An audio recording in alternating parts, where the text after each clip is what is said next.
Red colour ফুলের হচ্ছে সেই কচু গাছের কি অবস্থা হয়েছে মাশাআল্লাহ। ও আমার জানের উপর ছেঁচা খাইয়ে গেছে, ভুরুত মায়ের জানটা চমকায় উঠি। এইভাবে বাইধে এইখানে আমার হবে হচ্ছে দেশি কচুর ক্ষেত। আসসালামু আলাইকুম সবাইকে, সবাই কেমন আছেন? আশা করছি ভালো আছেন। আমিও আলহামদুলিল্লাহ ভালো আছি আমার পরিবার নিয়ে। এটা হচ্ছে আমার রেড কালার ফুলের হচ্ছে স্ট্রবেরি গাছ। সাদা স্ট্রবেরি গাছ সাধারণত সাদা ফুলের কিন্তু হয়, কিন্তু এটা আমি কিনছি হচ্ছে রেড কালারের ফুল হোম ডিপো থেকে। এই গাছটা আমি মাটিতে লাগাই দিব, এই জন্য এখানে নিয়ে আসছি। লাল কালারের ফুলের যদি স্ট্রবেরি গাছ কিনতে চান অনলাইন থেকে অথবা হোম ডিপোতে গিয়েও কিন্তু এই রেড কালারের ফুলের স্ট্রবেরি দেখে আপনারা কিনতে পারেন। ফল কিন্তু একই রকম হবে, বুঝছেন না? কিন্তু ওই যে সাদা লাল যখন ফুল একসাথে ফুটে থাকবে দেখতে খুবই সুন্দর লাগে, এই জন্য আমি রেড কালারের ফুল দেখে কিনছি। আমার অনেক সাদা কালারের ফুলের স্ট্রবেরি গাছ আছে, রেড কালার একটা কিনে নিলাম। দেখেন ফলও ধরে গেছে। তো যাই হোক, এটা মাটিতে লাগাই দিব। স্ট্রবেরি গাছ টবের চেয়ে মাটিতেই বেশি ভালো হয়। আমি এই 3-4 বছর মানে পরীক্ষা করে দেখলাম, টবে সামান্য ফল ধরে, কিন্তু মাটিতে লাগাই দিলে গাছটা অনেক ছড়ায় যায়, রানার টানার দিয়ে ভরে যায় এবং অনেক ফল ধরে। এই জন্য এটাও আমি মাটিতে লাগাই দিব। আর যে মেইন জিনিসটা আজকে ভিডিও করতে আসছি সেটা হলো, আপনাদের কি মনে আছে আপনাদের সাথে করেই আমি কচু লাগাইছিলাম কচু গাছ করার জন্য। দেশি কচু, আমেরিকার বাগানে বসে দেশি কচু লাগাবো, তুলবো আর খাবো। এই যে এই ব্যাগটার মধ্যে কচু কাটে কাটে রাখছিলাম। অনেকে হয়তো ভিডিওটা দেখেন নাই, আমি ঝটপট করে 1 মিনিটেও বলে দিব। দেখেন আগে সেই কচু গাছের কি অবস্থা হয়েছে মাশাআল্লাহ। অনেকদিন আগেই হয়ে গেছে, এই শেকড়গুলা বের হয়েছে, কিন্তু রূপা আপু আসছিল বলে এগুলা খুলে খুলে দেখছিলাম, বাট লাগানোর সময় পাই নাই। দেখেন মাশাআল্লাহ, ও কি অবস্থা হয়ে গেল, দেখেন জানটা চমকায় উঠিছে। কচু তো ছেঁচা খায়নি, আমার জানের উপর ছেঁচা খাইয়ে গেছে, ভুরুত মায়ের জানটা চমকায় উঠিছে। যাই হোক, একটু খানি ঘষা লাগছে, সমস্যা নাই, আমি আপনাদের দেখাই।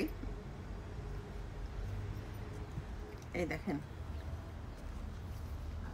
কি সুন্দর ভাবে প্রতিটা কচুতেই শেকড় উঠে উঠে ভরে গেছে।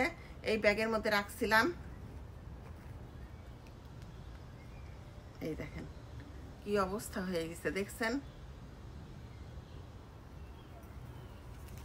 দেখেন প্রতিটা কচুতেই এরকম শেকড় দিয়ে ভর্তি। এখন লাগাই দিলে খুব দ্রুত কিন্তু গাছটা উঠে যাবে। তো আমি কিভাবে এটা লাগাইছিলাম 1 মিনিটে ঝটপট একটু বলে ফেলি, আর আজকে এগুলো লাগাই ফেলবো, সেটাও শেয়ার করব। তো আমি করছিলাম কি, যে কোনো স্টোর থেকে, যেটা বাঙালি স্টোর হোক আর আমেরিকান স্টোর হোক আর যে স্টোরই হোক, দেশি কচু কিনে নিয়ে এসে একটু যেন কচুর মুখে একটু লাল লাল মানে বের হয়েছে সেভাবে দেখে, আর সাইজটা একটু বড় বড় দেখে এই কচু কিনে নিয়ে এসে উপরের মাথার থেকে রেখে নিচের টুকু কাইটে খাই ফেলছিলাম, আর হচ্ছে মাথার টুকু রাখছিলাম। এইভাবে রেখে রেখে এই ব্যাগটা ভিজায় নিয়ে এই ব্যাগের মধ্যে ছড়ায় ছড়ায় এভাবে উপরের দিকে এইভাবে মুখটা দিয়ে, এই যে ভয় লাগতেছে আবার যদি পড়ে যায় দেখাইতে গিয়ে, এইভাবে রেখে ব্যাগের মুখটা এটা সরাই, ব্যাগের মুখটা এইভাবে সুন্দর করে বাইধে, এইভাবে বাইধে ব্যাগের মুখটা এইভাবে বাইধে এইভাবে এই প্লাস্টিকের বক্সের মধ্যে রেখে, এইটা আমি গরম জায়গায় রাখছিলাম, আমার ঘরে জানলার ধারে রেখে দিয়েছিলাম। প্রতিদিনই অবশ্য আমি একটু খুলে খুলে চেক করছি যে পানিটা শুকায় গেছে নাকি, ব্যাগটা শুকায় গেছে নাকি, বা কচুর গায়ে পানি আছে নাকি, এরকম করে চেক করছি। তো পানি শুকায় গেলে আমি একটু হাত দিয়ে দিয়ে এইভাবে করে করে পানির ছিটা দিছি ব্যাগের উপর বা কচুর গায়ের উপর, একটু ভেজা ভেজা থাকতে হবে। এই করে আমার হচ্ছে দেখেন 8-9 দিনে এটা বের হয়ে গেছে। রূপাপু থাকার কারণে এটা আমি লাগাতে পারিনি, আজকে আমি লাগাই দিব, অনেক আগেই বের হয়ে গেছে। চলেন কিভাবে লাগাই শেয়ার করি। কি সুন্দর, এর থেকে এখন দ্রুত খুব গাছ বের হয়ে যাবে। প্রতিটা কচুরি দেখেন কি সুন্দর শিকড় বের হয়ে গেছে। আমি আরো দিছি, ওগুলাও দেখাচ্ছি, আর একটা ওয়েতে দিছি, সেটাও যদি দেখতে চান আমি দেখাচ্ছি, দাঁড়ান একটু। আপনাদের আরেকটা টিপস দেই, কচু গাছ কিন্তু হচ্ছে ছায়াযুক্ত স্থানেও হয়। আমি প্রতি বছরই কচু গাছ বড় বড় পটেও 2-1টা লাগাই, বড় বড় 2-1টা পটেও লাগাই, আবার হচ্ছে বেশিরভাগ লাগাই হচ্ছে আমি আমার লাউ গাছের মাচার নিচে। লাউ গাছের মাচার নিচে অনেক জায়গা আছে, সেইখানে আমি হচ্ছে কচু গাছ লাগাই দিই। খুব সুন্দর কিন্তু কচু গাছ হয়। কচু গাছের জন্য কিন্তু অনেক বেশি রোদের দরকার নেই, রোদ দরকারই নাই, ওই মাচার নিচেই আমি লাগাই দিব। এবারও কিন্তু ওই আমি মাচার নিচেই বেশি লাগাবো, চলেন লাগাই। তো এইখানে আমার হবে হচ্ছে দেশি কচুর ক্ষেত, আরো লাগাবো, শুধু এখানে না, অনেক জায়গায় কচু লাগাবো। আমেরিকায় সবজির মধ্যে কচু শাকের দাম সবচেয়ে বেশি, জানেন? সবচেয়ে বেশি, মাছ মাংসের চেয়েও কচুর শাকের দাম বেশি।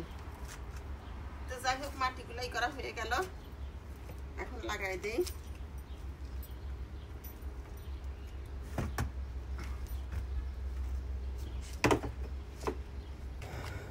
এখন এই কচুগুলার হচ্ছে মুখটা উপরের দিকে রেখে এক এক করে সোজা লাইন ধরে বিসমিল্লাহ বলে লাগাই দিব। বিসমিল্লাহ। কচু গাছের শেকড় উঠে দেখে একদম জানমন ভরে গেছে। একটু ফাঁকা ফাঁকা করে লাগাবেন, এই যে এতটুকু ফাঁকা, আধা হাত করে ফাঁকা করে লাগাবেন, তাহলে ফলনটা ভালো হবে, পাতাগুলা ভালো হবে।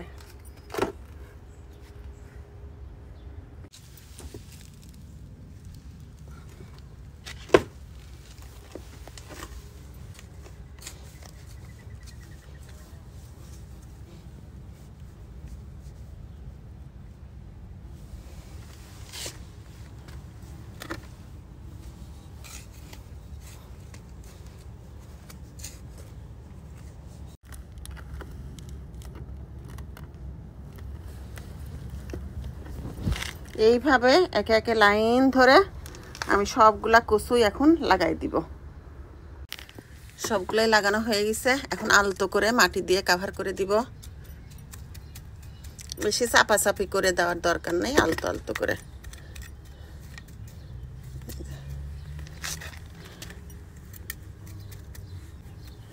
এই যে মাথার উপর ভ্রমর ব ব ব ব করতেছে। এখানে এই যে ইয়ে গাছ, কি আঙ্গুর গাছ, আগের যে আমি আঙ্গুর গাছ একটা কিনছিলাম, সেই গাছে ফুল আসছে আর ভ্রমর ব ব ব ব করে ঘুরতেছে, 2-3টা, ভয় লাগতেছে।